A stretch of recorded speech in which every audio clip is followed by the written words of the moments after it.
Thanks for joining us tonight. We're getting closer to that magical time, opener day. And hey, in Wisconsin, it opens this Saturday. Minnesota, the following one. So we're really excited about it. I want to thank the guys at Ray's for working on my boat. They're getting it ready. Eric Koenig, thanks for keeping us going and everything you do. And Dave for having such great dealerships around the state. Good to see everybody joining us today. And we've got prizes tonight. Hey, Jeff. Hey, Daryl. Nathan. So we're going to talk walleyes. And then part of the way through, we're going to switch over to crappies. So crappie time. And it's not crappie, it's crappe. So that's coming. So right now, I just want to make sure to thank Chesterburg Toyota for sponsoring this part of the show and really a great place. They have legendary trucks, Toyota, and they have a big shop area to work on everything, and just great people. They're really good people. Stop in, say hi. They got coffee on and all that stuff. Stop in, and they also get used trucks or get something worked on. And then Bemidji Sports Center. Hey, Randy, good to see you guys. David, uh, Bemidji Sports Center has tricked out rides, and they have four wheelers, snowmobiles. If you want to get a super long snowmobile, they got them. If you want a fast one, they got them. They got rockets. They got side by sides, and they know how to trick them. Bemidji Sports Center, and then visit Bemidji. If you're going to come up here fishing on the opener, you better talk to Brady and everybody. Hey, Kale, good to see you here. And it's they could tell you where you could stay and give you tips on what to do because he's also a guide. So definitely visit Bemidji. And without any further ado, let's bring Sam Larsen as well. He's also known as Pablo Picasso Larsen. He's got the Minnesota Walleye stamp. And do you still have some for sale? I do. I do. So I still have some for sale on my Etsy page, S. Larsen Art. And then there's also one still up for auction for the Minfish auction too, which your guide trip's up there. So everyone check out that. But yeah, definitely a bit on mine because I'd love to take you. We're going to go out and what do you want to fish for? Well, we're going to go for walleyes for sure because set the hook on those. But hey, if you want to go and fish for something else, we could try it too. But definitely that's for a great cause. Minfish, and it raises monies to help all of us keep our sport intact.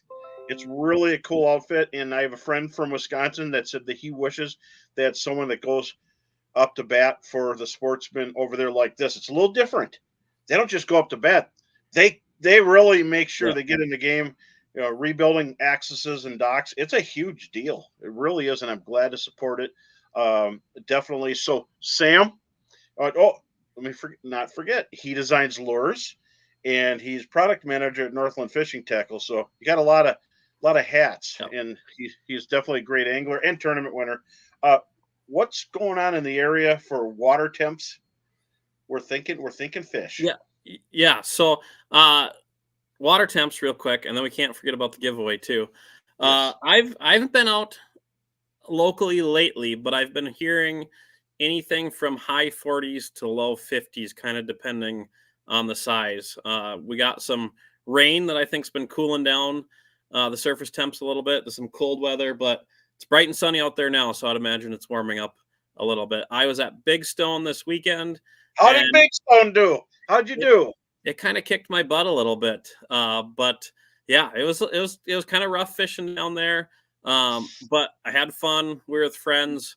So I'm excited to go give it a try. Yeah. They're still out there for me to get some redemption on. So I love that lake. Big Stone's awesome, and we know somebody in Big Stone.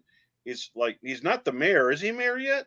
he could be for how much stuff he's got going on in there. Yeah. Make sure when you're in Big Stone, support the local community, the bait shop, the hotel, everything there, and it's a a great place to go. But I won't have a chance to go there this time because then I wish I could go to Wisconsin for the opener. That's this Saturday. Yeah. So everybody, good luck on the opener there. Make sure you got eye candy, just in case. If you can't find the right kind of minnows, eye candy, or just throw eye candy. It You know, worked for me in 38-degree temperatures. So I we were definitely, we filmed a podcast with the guys yesterday, and which will be out in the Northland site soon. But we were talking about the ideal opener is you buy a whole bunch of bait and you go through all that bait, and then you put on your eye candy and find out they're biting as good as on eye candy as the live bait. But you want to, there's something about throwing a jig and a minnow on opener that's fun. But hopefully you burn through all those minnows, you throw on the eye candy, and keep on catching them. well, I can tell you, every time I've been at Artie's there in the bait shop, he has the fatheads he gets are just amazing. And if I could have them up here, but our shops get them too. Northwoods Bait, Timberline Sports, Max Mini Mart.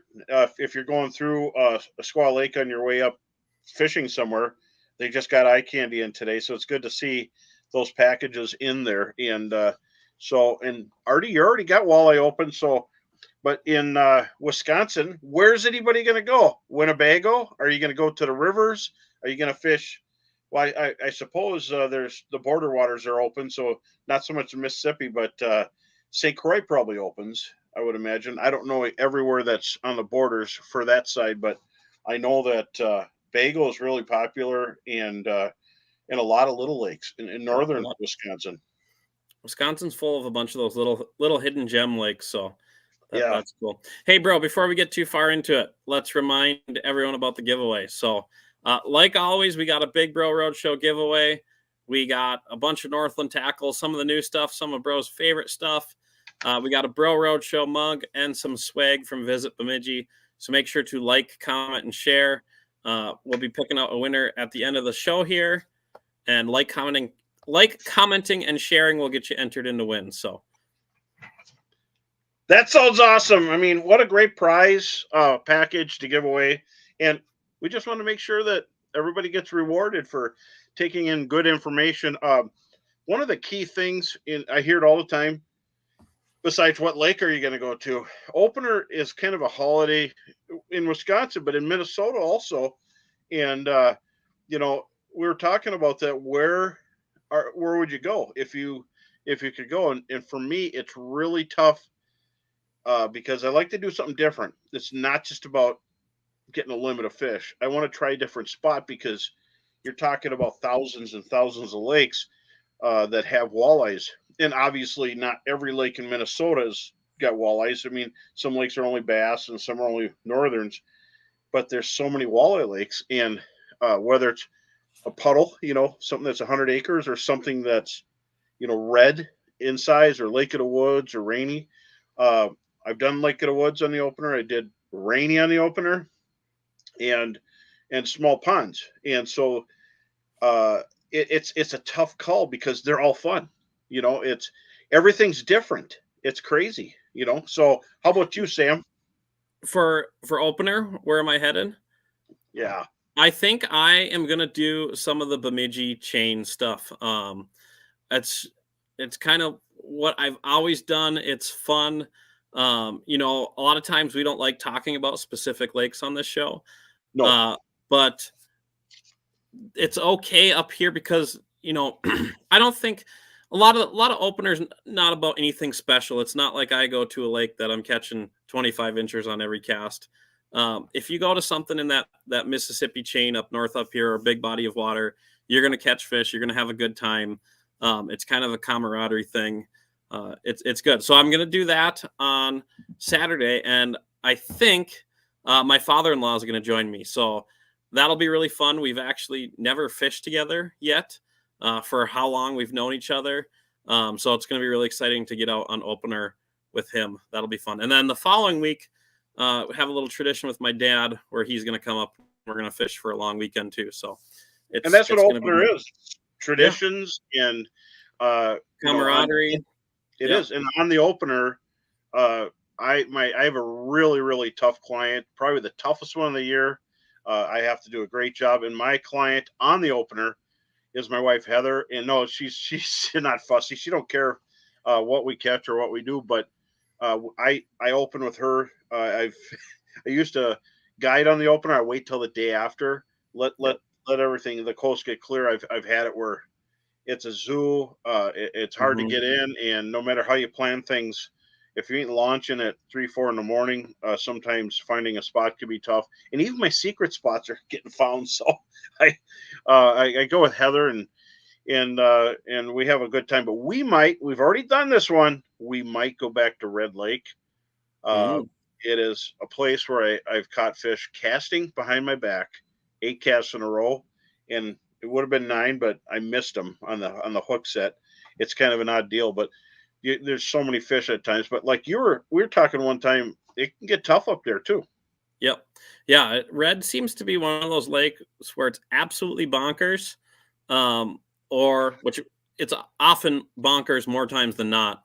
But every once in a while, it just shuts down. I remember, I think 2 years ago, opening morning, Bemidji, Cass Lake area lakes, we cracked them. Like had really really good fishing, and then talking to the people up on Red, it was one fish, it was a skunk. It just can be really tough. But then the following weekend, it fired off and it was fish every cast. So that's another reason I like to stay local on opener is you get the feelers, because if people crack them on Saturday on Red, the word will get back to me by Sunday. Then I can go up there on Sunday and catch some fish. So Well, and I think too, it's how close to the spawn are you. If you're right in the middle of it, the males will be following the female around. If you hook a female, it'll have a bunch of she'll have males behind her. And I've talked to people who said they could have netted 3 or 4 fish at the same time because they're following real close to her. And I've also talked to people where they're past the spawn and they actually caught them without any bait on a jig, yeah. just using a jig with a hook and nothing. And it's crazy good fishing. I have panfish on the brain, but we're going to talk about that later. And Red has some big slabs in it, and but it's a tough decision, and it's a good thing to have. It's a good problem to have, and I know from Lake of the Woods, I loved it. It was great. Then the river fishing, the Rainy River, Rainy Lake is good. That lake fish is different, and it seems to be a deeper fishery, and but Red Lake is a no brainer, and you don't need 10 feet. You just need feet. Like just a couple or Yeah. three. And the toughest thing is when you make it out there, whether you're going out of a paid access or a public access, when you get through that channel, any of the channels, there's people fishing, casting into the channel behind your boat and setting the hook. And you can't stop because there's a boat behind you, but you're watching people in wader boots casting in. And they're casting in the same place you just went through. And then as you get out there, you see a string of boats, and almost every other boat's got a fish on. So Yeah. it's kind of cool. But I've also seen that on Leech and Winnie in the channels too. It's crazy. Yep. So, bro, what is your starting lineup for presentations come opener?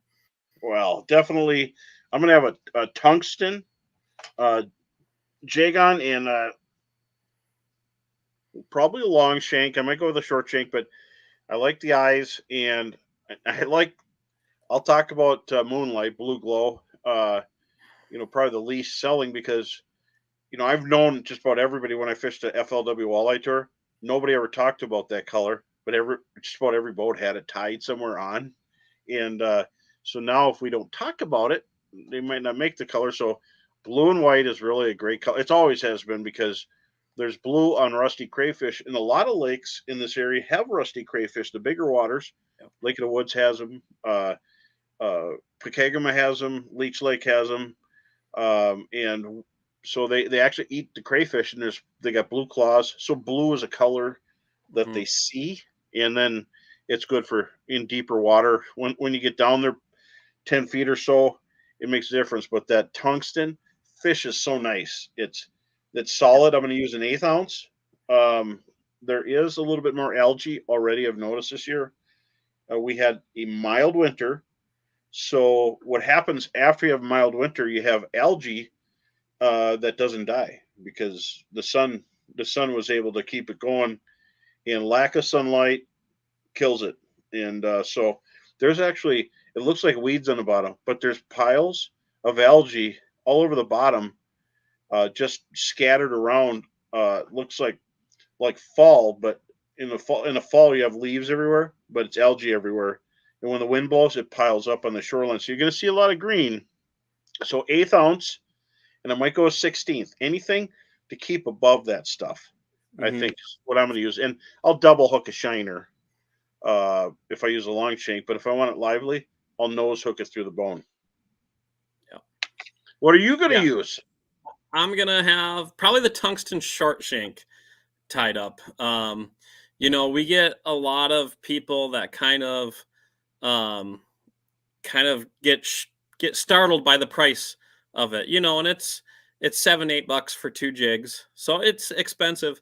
But when it comes down to it, if I didn't have to work at Northland, and I think if I had to pay double, I would still buy these jigs just because I think Oh, it makes the fishing experience that much more enjoyable.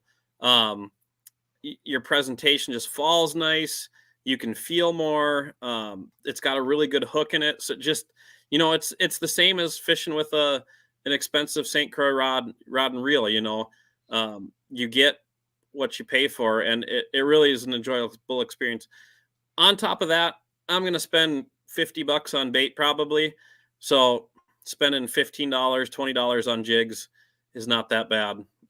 When you're going to for sure lose all that bait, you might lose a few jigs. So, it's worth it just how it fishes. They yep. bounce really nice, and that's one thing I've noticed. And if you're in a place that has a lot of hammer handle pike, just bump up your leader material.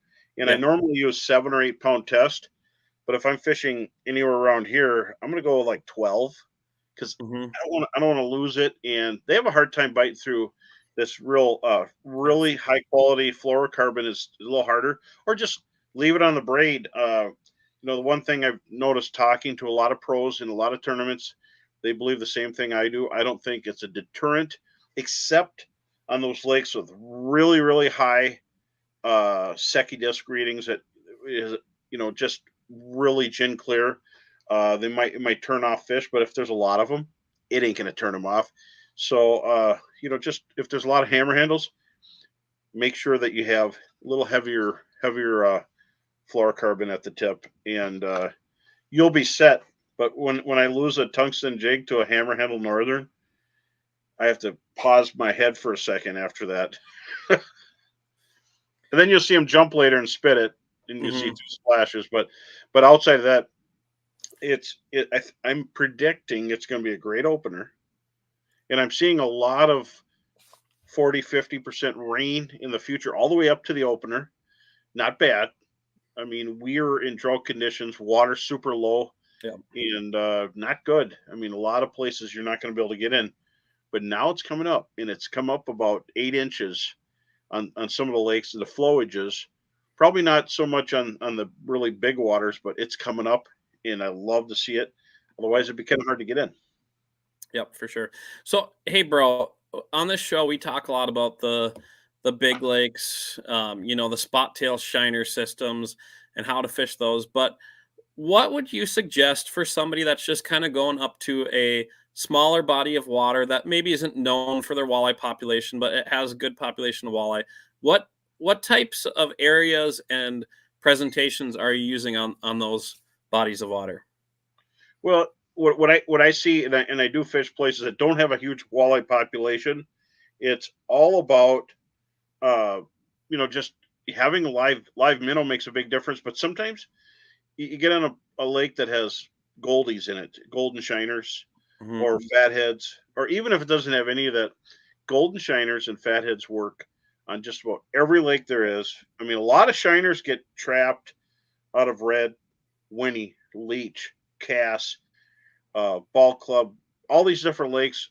They have spot tail shiners, but I think all of us could go out with fatheads if we could get the ones like Artie has, and everything's going to eat them. A rainbow, they'll bite on a rainbow. They're not going to turn their nose up to it. No. And golden shiners on small lakes are they see them, they destroy them. But I'm going to have eye candy ready to go. I'm going to have the minnow on. Paddle tails are great. I like in cooler water. I like the minnow, the fluke style. and it's not about ripping it. You do one to let them know it's there, and then the rest of the time, subtle jigging motions because they're so soft. You can move it like a jellyfish. It's a cool thing. But I've caught fish in 38-degree water on that minnow, so I'll have it ready. But fatheads work just fine.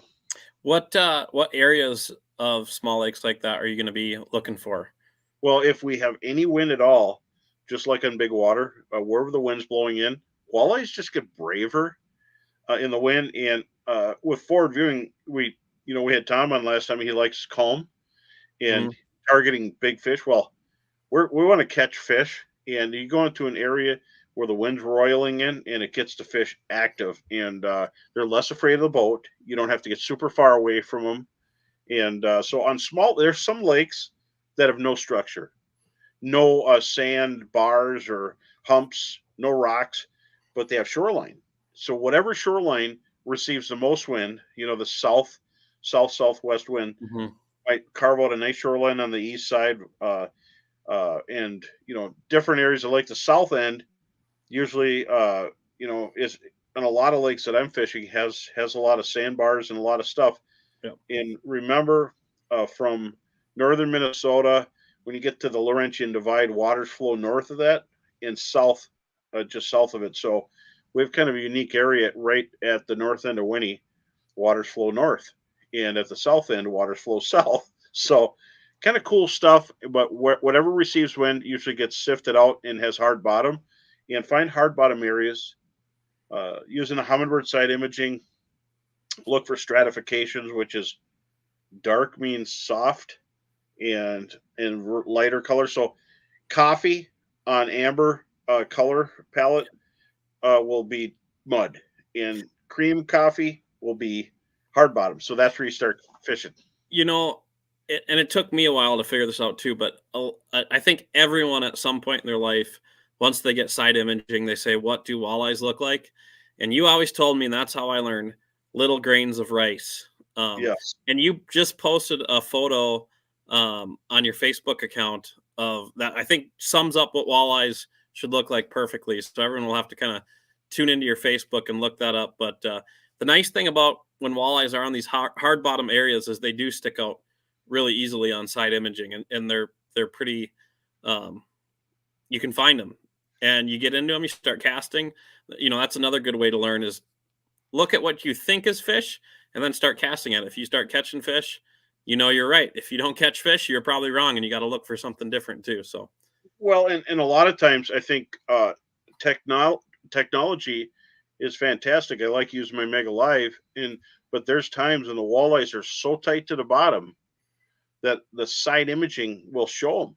You'll see lumps on the bottom that are shaped like walleyes. Well, they're walleyes. I mean, yep, if it looks like a walleye, it's probably a walleye. I want to tell you, if it looks like a rock, it's probably a rock, right? yeah, So if you see rocks and then you see those shapes in there, you're gonna get them. But a lot of times when they're laying on the bottom like that, um, they get bypassed by anglers. But there's a lot of sharp anglers out there that know how to read their Humminbirds and their side imaging. And yep. 360 is another one. If you're waving the forward viewing and the Mega Live, and you can't find your fish, well, 360 is going to show you if they escaped out this way Both or of that, that yeah. way, all at the same time. And so, in concert, I like using both of them. You know, uh, and there's times I like to fish with side imaging without any beams on the fish. I think in busy areas, they're getting beam shy, and they're not afraid of side imaging. Yep. That's they're not getting hit by a hammer with that thing. It's really mild. And then 360, and you can pitch 360. You just pitch where you see them, and that's kind of a unique thing. So definitely. And then I'm going to be sneaking up on them with a really quiet trolling motor. Now I have the Quest I'm going to be putting on the boat, and that's a Minn Kota, and that thing is torquey and super quiet. But Sam, what color eye candy are you going to use in Yeah, bog stained water? I saw it. We got a couple good questions coming in. We better get on them. Yeah, so lately I've been kind of following some of the words of Tom Wynn, and I try to get away with as natural as possible. So in maybe a bog stained water, I might go to like a high contrast color like fathead or whatnot. But also bog stained, that's when I don't mind throwing the chartreuse, the pinks, the oranges, just because I still think it has a little bit more of that attracting power. And as you get kind of that chartreusey orange, it matches the watercolor a little bit. Which if you catch fish out of those types of waters, they're generally a little tinted that color. So how about you? I'm the same, and I've always liked having a little contrast. So I'll have two different color. I'll have a different color tungsten head, and then I'll use if I'm using a chartreuse tail, I'll have the black head or chartreuse or blue and white, and then a different color tail. I just totally make it gaudy, and it works really well. In clear water, naturals are okay, but if you want eaters, you want bright, you want to Yep. be able to see it, and uh, it depends on the activity levels of the fish.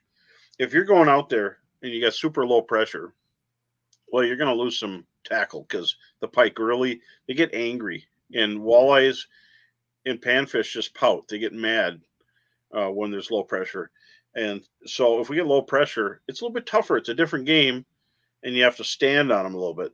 The old saying, you got to stand on top of their heads, and you're fishing. That's where I like to walk on a lively minnow past the fish. It makes a difference, or a leech, or half a crawler, even on the opener. But uh, one thing you got to remember in bog stain, they're probably going to be biting really good. Red has been a real popular color, and so that deep V, I like flash, so I'll use a deep V spin.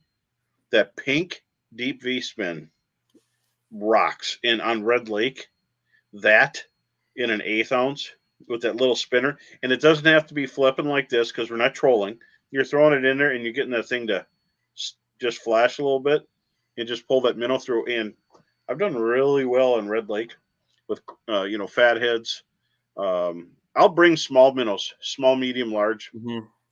and there's times when small minnows do Right. extremely well. And leeches on red is really dark water, so they contrast nicely because they're black. But I'll use pink, gold, and like black on the gold on the jig heads works really nice. So it makes a big difference. And so another question: what color do you use for your side imaging? I use amber. What are you using, Sam? I use amber too. Just the hummingbird default color. Um, I feel like it shows the shadows really nicely. It's easy to see. I feel like there's a reason it's the default. Yeah, and Mega Live, I like you could use that kind of a red palette, Yeah. and that one really, you could use amber in that one, but the red one really pops nicely. Green and uh, white and black, it's just too noisy for me. But red's really nice for that. So amber, I think, is kind of a popular one because Mm. it really highlights it nice. So when you're setting up your side imaging, try amber and then fish with the other colors and see which one you like the best. But Yeah.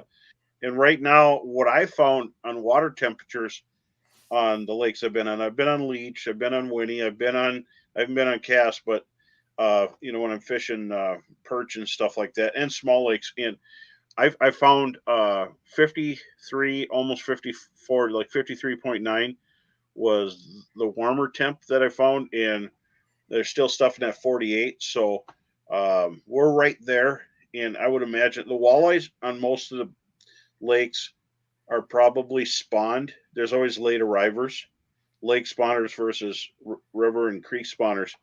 But the perch are going to be right at the spawn, probably the beginning of next week, and be done spawning right on the walleye opener. So it's kind of it's kind of nice because everything's recuperated, and you're not just going to catch the little ones. You're going to have a chance to catch trophies and trophy sized fish. They'll be skinnier, which is all right. It's just fun catching them. How about what speed you're running at when using side imaging? This is a great question. I can still see side imaging when I'm going, 15 to 18 miles an hour, but I think I'm losing some detail. I like to go around 5 to 7. I Hmm. don't want to miss anything. I don't want to miss a school of minnows. or anything. I want to see everything, and it is so epically clear at that speed. It's amazing. And I bump up my screen speed to 7 because I want Okay. it rolling. I don't want to feel like it's standing still. And Yep. so that I'll do that. And then sometimes I'll use down imaging and side imaging at the same time. And I'll go back and I'll use 2D or Mega Live, but that down imaging, there's something there. It's really going to show you, uh, the density. It really shows uh, fish how big they are, and they're not showing them over blown up like you see. Yep. Some out there, the fish are blown up. It'll show you their shape and very proportionate, and then Yep. side imaging. Yep. So it's and then when I'm running it, I run it with the chip. And the Mhm. VX chip, you can highlight it. So I highlight the contours, and you can see the land around you. So it'll show roads and houses and stuff. So Yep. you can see what's on shore on the chip. So it's like looking at a photograph when you're using it, bird's eye view.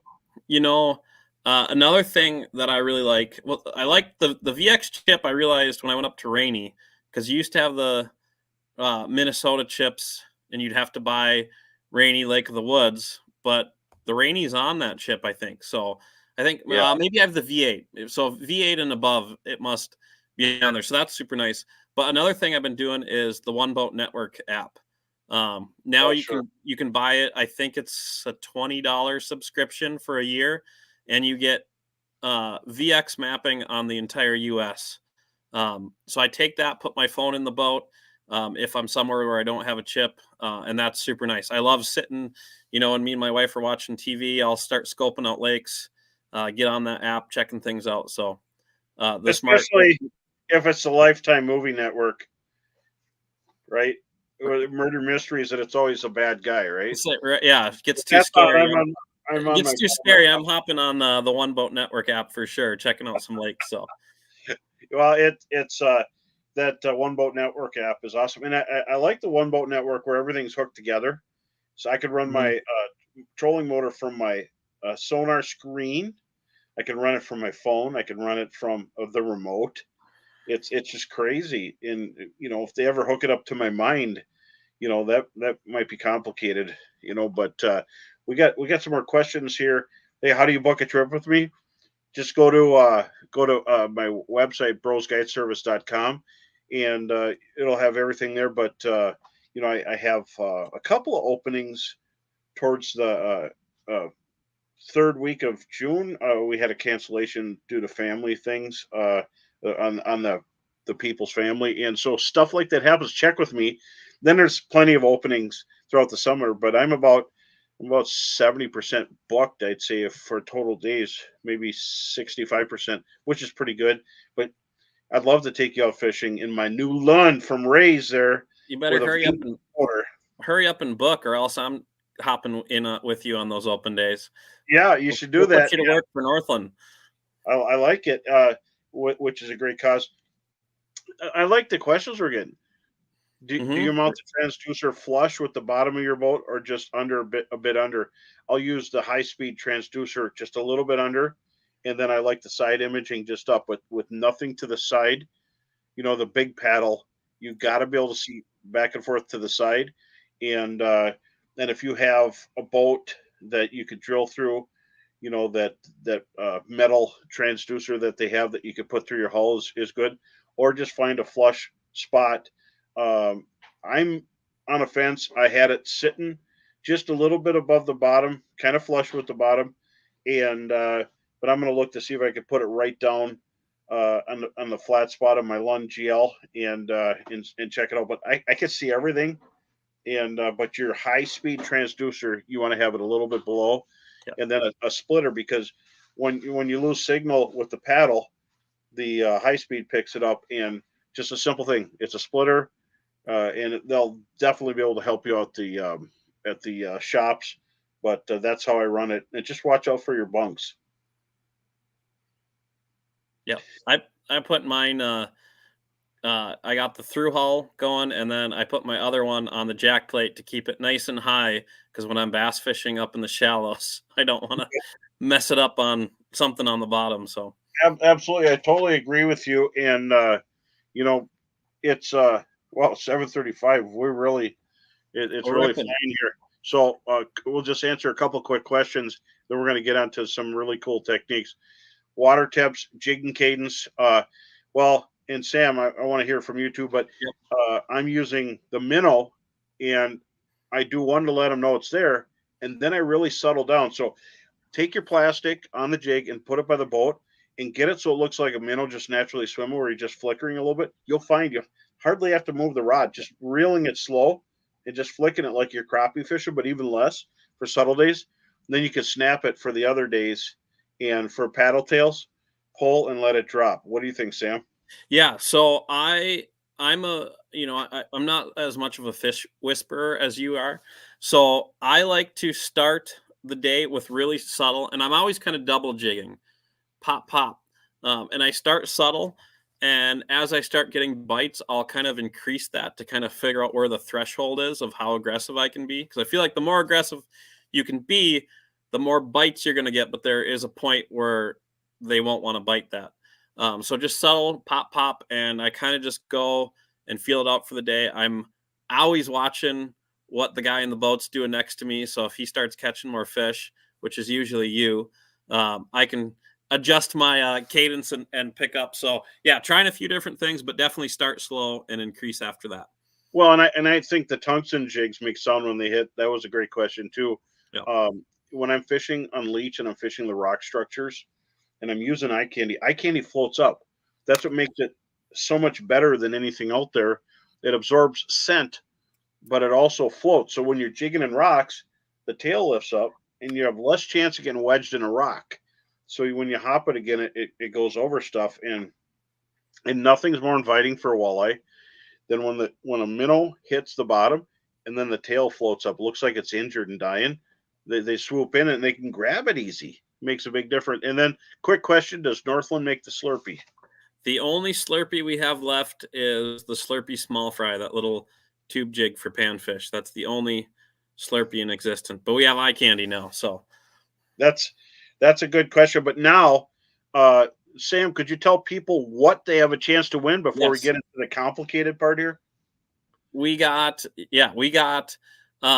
Bro Roadshow giveaway. Of course, a bunch of Northland tackle, some of Bro's favorites in there. We have some swag from Visit Bemidji, a hoodie and Paul and Babe there, and then the Bro Roadshow mug. So make sure to like, comment, and share the show. That'll get you entered in to win the giveaway.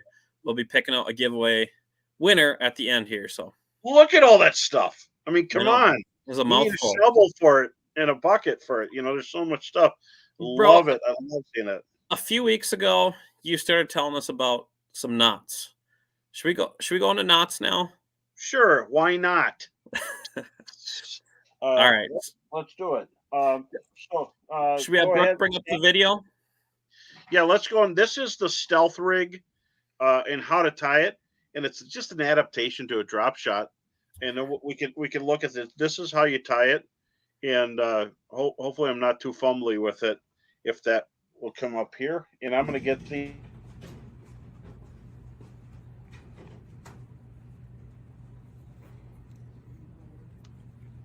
So you make kind of a steering wheel, so a loop, and you spin the top of it. See that? So you're twirling the top, and make sure to do that 6 to 8 times. Probably, the best would be 6. And this will work for mono or fluorocarbon. And So you're just spinning one line inside the loop. Is that what you're doing there? yeah, so it's in a circle, but you're spinning the two top together. Yep. And Okay. you reach down with your fingers and pull the bottom up. And that's where I put it in my teeth. And you cinch it in like that. If you had a little knob on the table, you could hook that loop and pull it that way. And that's probably not a screw, which has something that'll cut your line. But if you had a nail pounded in there, you could hook it on the nail if it's smooth. You make the loop, and then here's the tricky part. So I'll thread a bead and a hook on and pull that loop through it this way. It'll save you some frustration later. And the only difference here is I pulled on both sides of the loop at the same time. That's where the struggle was. Uh, so take a little finger line and loop it on, and there you go. Otherwise, it's hard to loop a bead. You know, you're trying to pinch the loop to put it on. There you go. And then is that kind of a loop snell that you just did there? Yeah, and so it's a live bait loop. We call it the stealth rig because we never wanted to tell anybody about it during tournament dates. So I'll make a loop at the bottom when I kind of know the depth. If the walleyes are 2 feet or 4 feet, I tie a bunch up at that non-moving depth so that we don't end up customers casting off my expensive tungsten sinkers. So, and then you thread, clean it up. Make sure your work is clean. My goodness, except my shirt is not real clean. It's got shiner skills on it. Good problem to have. Yeah, at least I wasn't stinky, right? I like that how you do a loop and then you slide it through your drop shot weight so you don't lose your weight. That's Did you smart. notice the goggles? My goggles went on there because I was having a hard time seeing that. So and then this is a pinch sinker, so it pinches on your line, but I don't want it to fly off. And it was a little bit darker in that room where I did this, but you thread it through and then wrap it around the sinker. Yep. Pull it through. Okay, and wrap it around. You can't tell I fish, can you? So that's not going to get casted off. It's all set, ready to go. And I actually add a bead. That's the neat thing about that finger of line. You could add some color. You could put a pill float on there. And I went really heavy, so it's a little bit on the coily side. But you start swinging walleyes in the boat or other fish, you're going to want it heavy. And it'll straighten out in the water. Add a leech, and you're in business. So there we go. And so I got to remind everyone what that knot's called again. Stealth. It's a stealth rig. Yeah, but what was the knot called? It's a live bait loop knot. And then here is that little. Oh, that's your threading device, right? Yeah, I just take a piece of line and I thread it on there so you can lower your frustration level. If you got a spring bobber threader, that would work fantastic for this part. So then you just slide it on there, and you don't have to cut it. There's times when I'll tie it, I'll even glue the knot, and then I'll cut the bottom part, which goes to the sinker. Because if you lose a sinker, no big deal, but you don't want to lose a fish. And I'll snell the hook on. But don't make the finger too long. It tends to sag, but you want it to stick out. And when you're bringing that through fish, and the real idea about it is when you can, a lot of times I'll have a light bite slip bobber on there in a hard sinker like a tungsten or a brass sinker. And then if you go way down here by the hook, it's that short shank jig, 16th ounce. And that's what I'm doing when I'm doing the bobber. But if it's windy, even in front of you or behind the boat, which is the most, that's where you want to cast, keeps your line straight. Drop shot's nice. You throw past a fish, walk it up to them, and then hold the rod tip elevated and line tight. And it holds that drop shot right in their face. So you just kind of jig that leech, and you'll feel it pulling, and you reel down and set the hook. Now, traditional drop shots also work with like the traditional knot, but you can see I'll take a Gamakatsu drop shot hook, and it has a swivel built right in, and then you just slide a line into the crimp and crimp the line on and add your sinker down here. But you could use split shot. You can use the pinch on sinker like I did in the video, which is a cylinder type of sinker. It's got that pinch on head like that, and you could adjust it. So if you're still kind of figuring out where the fish are at in the water column, you should know if you're using Mega Live. You could set it right away. Another rig you could use, and this is this is getting fancy here. I know, Sam, you kind of This is like this one. cool. This is So, cool. He showed me this afternoon, and I was in awe of it. well, and so if I'm still working on levels of where the fish are at, and I always wrap my lures around the rod, it keeps them from getting tangled. It and it's a lot worse than that than just wraps. So here's the hook right here, and I got a bead on there, as you can see, ready to add bait. Big minnows tend to dive down and they make a mess out of things. But then if you go down the line, you'll see I got a bullet sinker. Well, it's a tungsten bullet sinker. Let me hold it still. So that's a bullet sinker, but look what's underneath there. There's a bobber knot. And so I can adjust this and slide it down or up.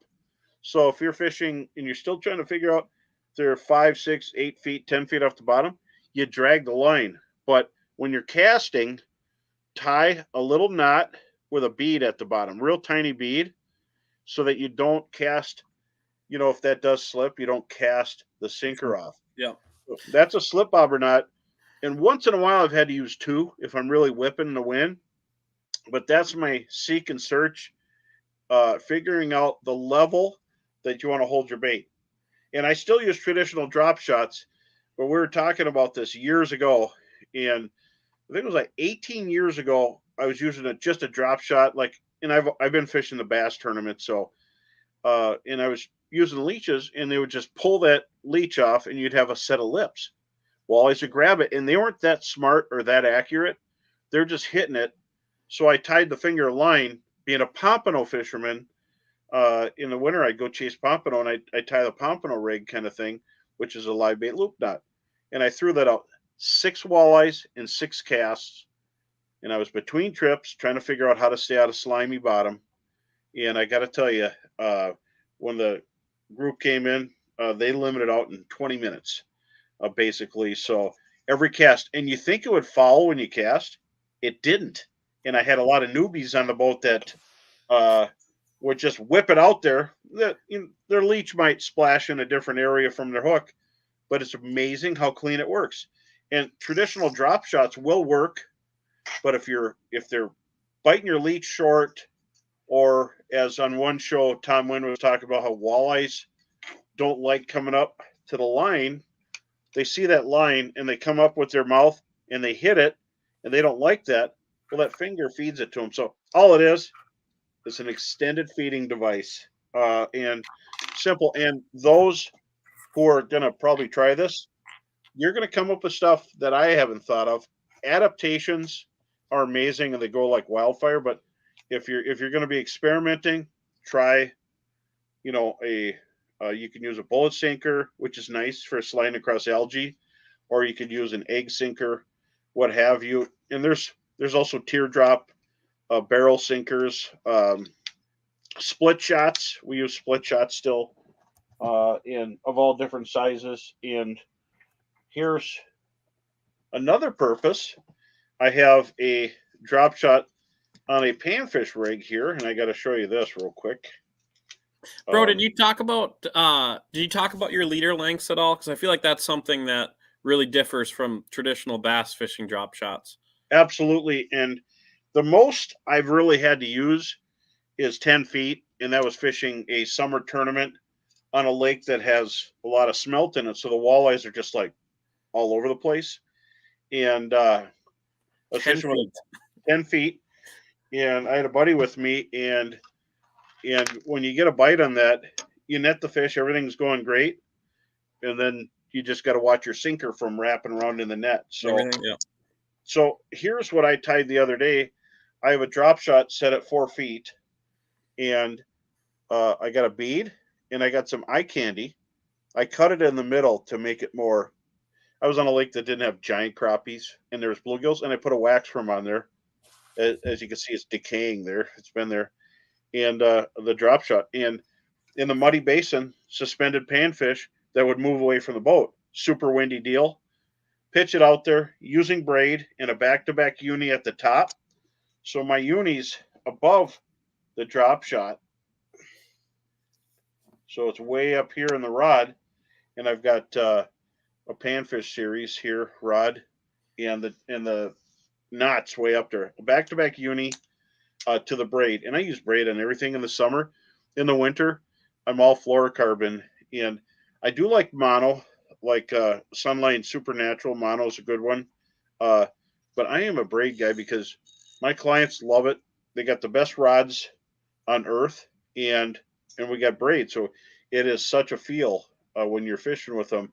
And anybody who's been in the boat with me usually ends up with Sunline and braid because they know. And of course, they have Northland jigs on it.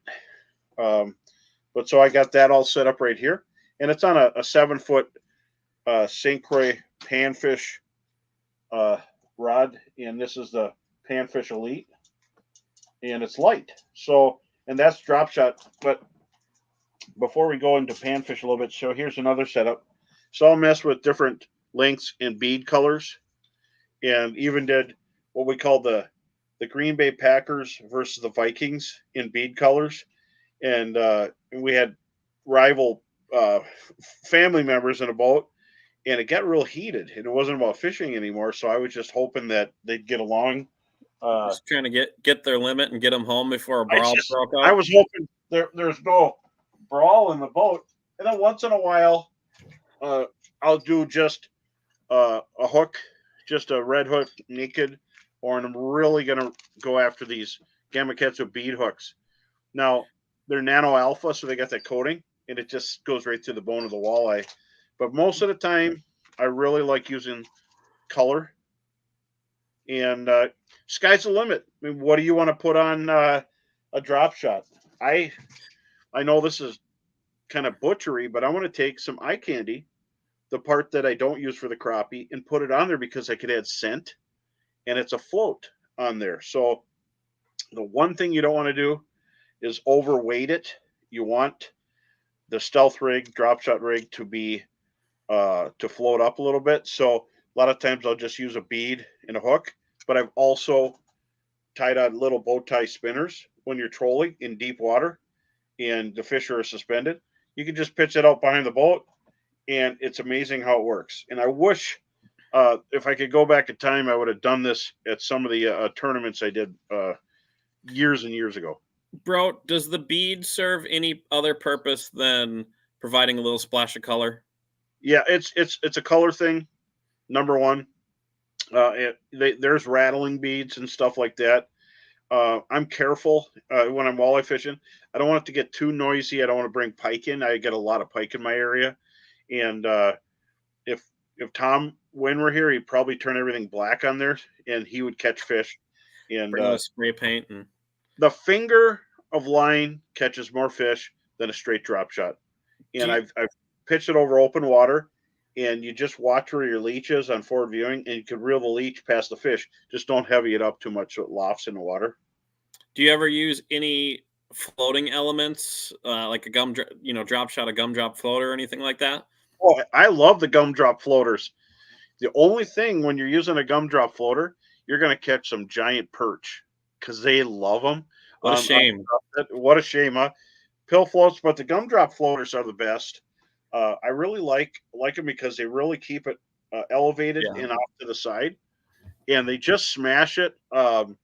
If you're in a hammer handle place, expect to catch them, and so you could actually go with a little thicker line. They're not going to pass it up because when you think traditional drop shot, people got it tied on heavy line, and it's right on the line, and it doesn't always work. It's very fixed. It doesn't move. They suck it in. They don't get the whole presentation. But there's one really cool drop shot hook. These are G Finesse. That's the one I have tied on the other one. So it's got that little slot at the bottom right there to put the sinker line on. So that's by far the easiest hook for someone new to drop shotting because you just tie it on, you slip in your lead line. There's no knots to learn. Use the same old, same old. Well, and this is the long shank, and I've double hooked shiners and just held them and kind of thumped them right at the walleye's face when they're sitting 3 feet, 4 feet off the bottom. You pitch a shiner and it's still lively, go in the mouth and then back in the back, and you're sitting there with a red tail or shiner, and they just annihilate it. But shiners play nicely. Big red tails fight too much and want to go down, and unless you get a real heavy keel sinker and you got to hold them way up, and you almost have to go higher than the fish because they sag down. And I haven't really done good with creek chubs or big red tails doing it, but shiners, heck yeah, rainbows, creek chub, large rainbows, small creek chubs, red tails, and so the stealth rig, and it's we can definitely, if you like it, we can put it on another time too. But you can think of something. Uh, you want to use a medium light if you're not used to it. I'll use a medium sometimes if I'm on large fish water because you never get them up like Lake of the Woods. And then braid. I love braid. Yeah. I use braid, then I go to all mono or fluorocarbon, and it feels like I got a rubber band on the line. Yep. But I do I like the fluorocarbon leader just because it gives you that couple, inches of stretch, or even, probably less than a couple inches of stretch, but it's that little bit of shock absorber. Well, you could see my glove through the line. It's Yeah, really it's clear, crystal clear too. Yeah. and it's not. I'm not on easy water. I mean, these lakes that I'm at, when they go tough, they get really tough because they're really clear, and boats spook them away. So a lot of times, I'm tailing down and pitching up to them, and or you could just don't put nothing on, just drift by them and pitch, and if they don't bite, drift mode. I can't wait to use drift mode with the Minn Kotas now. They'll drift downwind. It'll maintain your drift where you want to go, anywhere you want to go. Can't wait to use it. And I talked to Tim Winterhalter. He helps Humminbird with a lot of stuff, and he helps people update stuff. He's just a super nice guy, and he's kind of a Humminbird genius and Minn Kota genius. Uh, he has used the drift mode, and he said it's utterly amazing. Any direction you want to go, it just makes you go Just there goes. sideways. Yeah. So pretty cool. And so, what can people win here as time is slipping away? Yes, we're almost gonna pick the winner. We got Northland Tackle giveaway, the Bro Roadshow mug, and the swag from Visit Bemidji. So make sure to like, comment, and share. Bro, we had a couple of questions about weights for drop shots and hook sizes. I like quarter ounce if I'm fishing in less than 10 feet. If it gets windy, then I really heavy up because they're not dragging the sinker around. They're actually pulling on the rod tip. The sinker stays there, so it's like a bow and arrow. They're pulling the string, but they're not pulling the weight. So quarter ounce is nice. You can cast it lightly. I feel safe with clients with quarter ounce because it only makes such a mark that big on me when they miss cast. And then size 4 is one of my favorite sizes. The octopus, it just sits out there nicely. And mess around with leeches. And I'm a fan of panfish leeches because I fish panfish a lot. But walleyes are my bread and butter. I guide for walleyes every single day, and I go fishing for blue. I'm selfish. I go fishing for bluegills with Heather, and I put a blindfold on her, and the really big ones. And but I mostly let them all go. And here's another one that I didn't have time to tie up. The bait holder. You guys remember that one? It's got the little barbs on the back of the hook. There, you can see that barb right It's like the there. old school stuff. Well, that old school stuff is nice for a crawler. So you do drop shot with a crawler with that bait fish barb. You thread a crawler on the hook, but leave the hook open. And if there's weeds, you hide it. But it's super sharp, and they can't get the crawler off. So getting sneaky here. I love it. All right, bro. We're almost up. Are you ready for the winner? Well, no. Even if Not we're a yet. few minutes late, I gotta say, Okay. the the uh, the thing is, thanks for everybody for being here. And I use minnows early, so fatheads or shiners behave nice on the hook, and even with a little float. And then size hook, mostly 4. You can use 2s if you have to. And these are fish monkey gloves. This is probably the best thing because this is a mask and it's got holes so you can breathe, so you don't fog up your glasses bed. But Fish Monkey makes these. This is something you'd see like in Florida Keys. Now you're seeing it everywhere up here, and it just say at the end of the day, even if you don't burn, if you're like tan, your face feels better. You don't get that windburn. But before we do the giveaways here, I just want to thank Chesterburg Toyota for being there for our show, and stop in if you're looking for a legendary truck, Toyota, or getting something fixed, or if you're going to get tires, stop in at Chesterburg. Also, make sure Bemidji Sports Center, and when you go there, make sure maybe your wife wants to get a side by side with some knobby tires. Four wheeling is a big deal. If I didn't fish, I'd probably four wheel a lot because you see a lot of stuff. But go to Bemidji Sports Center and talk to them about tricked out rides for open water and ice fishing, and then visit Bemidji. Talk to Brady and everybody there. They'll set you up where to go, what to do in Bemidji area. If you want to go fishing, what kind of fish you're after, resorts and that kind of stuff. So definitely, and I want to thank everybody for coming out. So Sam, do we have a winner for tonight's show? A winner. So tonight's winner is going to be Rob Davis. So congratulations, Rob. Right. We will be reaching out and contacting you to get your shipping information. Hey, another thing, bro. We have a new, a different time next week, right? Absolutely. Next week we'll be on. Is it Monday? Okay, it's Monday. So that's how information works here. You just yell it. Monday is how it works. And if you're ever in a boat and another boat next to you is catching fish, don't be afraid. What color jig head are you using? Because instead of sitting there watching it, but also check out 7 Reels. I got a bait caster here. They are so smooth. They feel great. Check them out. 7 SEVIIN.